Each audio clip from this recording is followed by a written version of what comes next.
Today we're going to take a quick minute to talk about buying real estate. We live in a day and a time where we all want the mansion. We want the huge house on the acres, on the farm. And for most, you just can't afford it right now. It may be years before you can afford it, and that's fine. Real estate is a process, and typically what we see in that process is we usually start out at a certain point.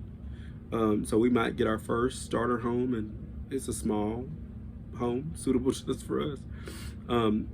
As our situation changes, we might become a move-up buyer, and we move into a bigger home. From there, we might, we're making money in our careers, we're doing the thing, and now we want a luxury home. We want that mansion. We want the acres.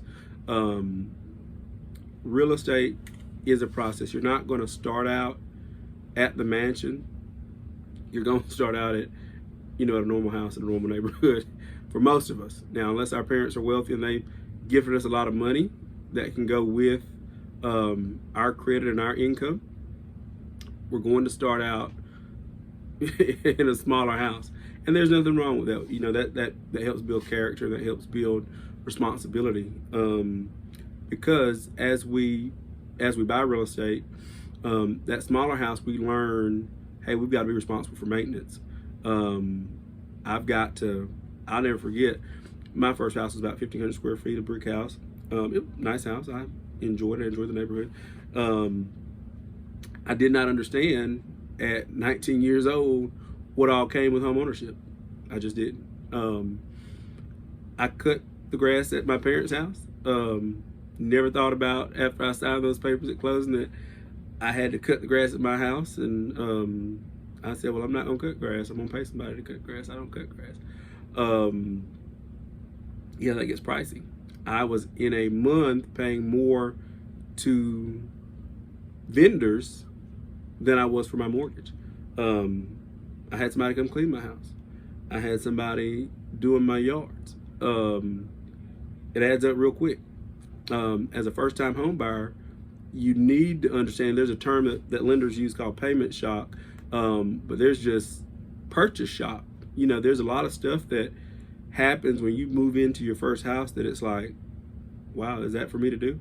And yeah, it's for you to do. If the air conditioner goes out, you have to replace that, or you just gonna heat to death. If there's a leak in the roof, you have to address that. Part of what it's gonna teach us is that we need to have money set back, because it's costly. It's a real responsibility. You have to be committed to that responsibility. And in it, as we move up, we understand that, hey, if I'm in a smaller house, my light bill is at one level. When I move up into that bigger house, it's gonna go up to another level because now I've got more space. Everything's gonna go up. So if you're paying somebody to do your yards, your yard man's gonna charge more. Once you hit luxury, now everybody knows and thinks you're rich. They're gonna tax you.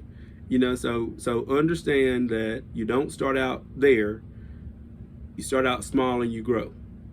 Unless you've got rich relatives and they leave you a lot of money. But for most of us, we don't have that. So just understand that you don't overnight, move into a mansion. You don't live at the country club. It's a process. It is a process. Understand the process, learn the process, work the process, and you can live however you want to live.